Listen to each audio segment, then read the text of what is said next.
3 bulan ini sebagai seorang dosen, kalau mahasiswa seperti ini, apa penilaian Anda? Yang mana? 3 bulan masa pandemi, kalau mahasiswa Anda memberikan pesan komunikasi seperti ini? Enggak, salah satu pertanyaan yang barangkali mengganggu kita sekarang ini adalah sebetulnya siapa sih yang bertanggung jawab atas komunikasi pemerintah terhadap publik? Apa yang disampaikan oleh Mas Sudori ini kan semua persepsi kan? Persepsi bahwa pemerintah itu kebijakannya tidak konsisten. Jadi ada image di kepala publik bahwa kebijakan Pak Jokowi tidak konsisten. Itu artinya karena pesan yang sampai ke publik itu tampak tidak konsisten. Dan itu tanggung jawab siapa? Itu pertanyaannya. Kalau sekarang saya tanya, di sini ada juru bicara dari pemerintahan SBY. Sekarang kalau saya tanya, orang seperti Bang Andi ini di dalam pemerintahan Jokowi sekarang itu siapa? Orang yang akan menjelaskan kepada publik yang disebut sebagai apa sekarang ini new normal itu apa? Implikasinya apa? Itu artinya apa ya publik?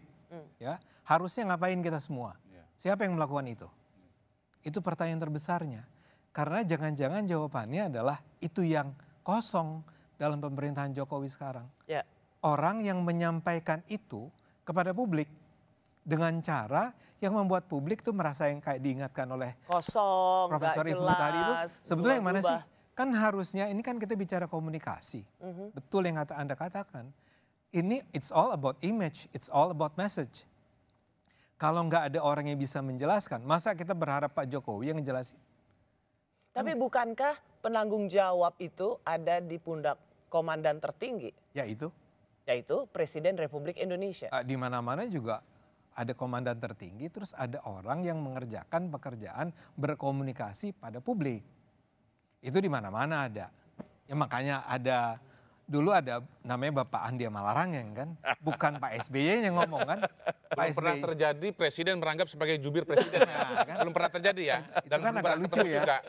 Saya adalah presiden sekaligus jubir presiden, belum ada gitu. Nggak ada. Bahwasanya presiden berkomunikasi iya, tapi bahwa ada orang yang menjalankan tugas itu secara resmi, itu juga orang yang berbeda. Jadi kalau misalnya ada persepsi yang mengatakan apa yang disampaikan oleh pemerintah dalam hal ini pemberian Presiden Jokowi itu tidak jelas, itu bukan ada dalam tanggung jawab Pak Jokowi. Enggak, tanggung jawab Pak Jokowi tentu saja karena dia harus menentukan siapa yang menjalankan peran itu. Tapi kalau saya tanya sekarang, kantor komunikasinya istana tuh sekarang di mana sih? Siapa orangnya tuh? Masa kita nungguin setiap sore itu hanya penjelasan dari Pak Doni. Tapi Pak Doni kan memang Pak Yuri, sorry ya. Pak Yuri menjelaskan bahwa penambahan jubir korban beliau. Itu khas beliau ini ya. Enggak, pertanyaan saya simpel aja sih, Bung Ade. Bagaimana Anda menilai ya strategi komunikasi pemerintahan Jokowi di masa pandemi selama 3 bulan itu? Tadi kan Pak Ibnu udah bilang itu 60%. Bu Rosi, saya nggak bisa menilai karena kayaknya nggak ada strategi komunikasinya.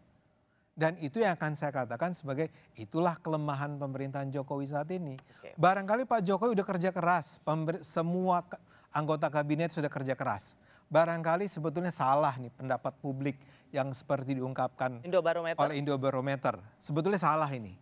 Tapi kalau itu ada di kepala orang, itu bukan soal salah benar. Tapi orang menganggap bahwa kebijakan Pak Jokowi ini nggak konsisten. Itu yang harusnya diemban tanggung jawabnya untuk menjelaskan kepada publik secara benar oleh ada orang atau kalau saya menyebutnya kantor komunikasi. Dan itu yang Anda tidak temukan dalam lingkaran presiden. Makanya saya tanya sama Anda, barangkali saya salah lihat. Pak Fajrul Rahman kan jubir, juga ada seperti Pak Andi Malarangeng. What do you say? Kita udah lama nggak lihat beliau ya. Oh iya. Kita tanyakan pada yang menjadi juru bicara presiden selama 1 periode 2004-2009 di bawah kepemimpinan Presiden Susilo Bambang Yudhoyono. Jadi apa pengalaman Anda? Ada bedanya sedikit. Barangkali sekaligus sharing apa yang kami alami dulu dan kemudian walaupun tentu saja skalanya berbeda. Waktu itu flu burung, ada juga flu babi dan segala macam. Tapi walaupun skalanya beda, tetap pada dasarnya adalah manajemen krisis. Pertama yang dilakukan oleh Pak SBY ketika ada korban 4, 5, tambah lagi 5 jadi kira-kira 9, lalu kemudian segera setelah itu langsung dibuat perpres untuk membentuk Komite Nasional Penanggulangan Flu Burung. Langsung diketuai oleh Menko Kesra, wakilnya Menko Waktu itu Perekonomian. Pak Abu Rizal Bakri, Abu- Pak ya, Ical betul, sebagai Pak Menko Ical. Kesra, lalu kemudian wakilnya Menko Perekonomian, baru kemudian wakilnya lagi, wakil kedua adalah Menteri Pertanian dan kemudian Menteri Kesehatan. Oke, jadi itu langsung diberikan tugas pada seorang Menko. Menko. Dengan demikian, dan di bawahnya adalah gubernur di daerah kotanya gubernur, lalu kabupaten kota langsung Kenapa terlibat. itu menurut Anda lebih efektif? Dengan demikian maka jelas siapa yang bertanggung jawab dan mereka bisa mengkoordinasikan ke bawah. Kalau sekarang saya melihat gugus tugas PSBB tidak mampu tentu saja mengkoordinasikan apa yang dikeluarkan pernyataan dari Menteri Perhubungan, Kenapa? Kenapa? Menko, karena nggak mungkin kepala badan mengkoordinasikan menteri-menteri lain. Meskipun bintang 3. Walaupun bintang 3, kalau Menko Kesra dia memang tugasnya mengkoordinasikan.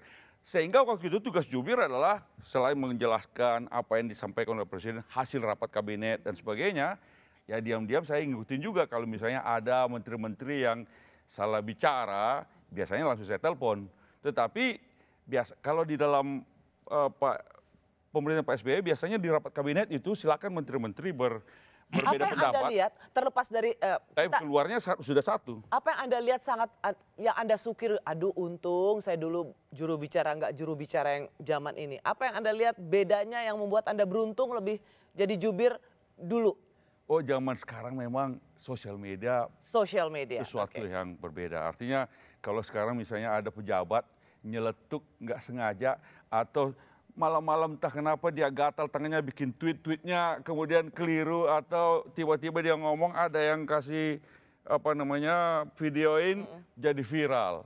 Tetapi sehingga kemudian sekarang gampang sekali sesuatu kesalahan kecil menjadi viral. Zaman dulu belum banyak sosial media, tapi juga pers juga waktu itu sangat kritis. Ya. Di istana, di mana saja, sehingga memang tetap saja ada garis presiden yang ditentukan di dalam rapat kabinet, semua menteri harus ikut.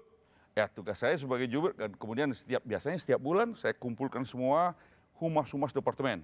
Humas-humas departemen kumpul tiap bulan kita bicara tentang ini garis presiden bagaimana masing-masing supaya pemerintahan itu tidak simpang siur pernyataannya. Saya nggak tahu apakah antara jubir kepresidenan dengan humas-humas departemen ada pertemuan berkala setiap bulan apa tidak, saya tidak tahu. Karena zaman itu saya lakukan tiap bulan.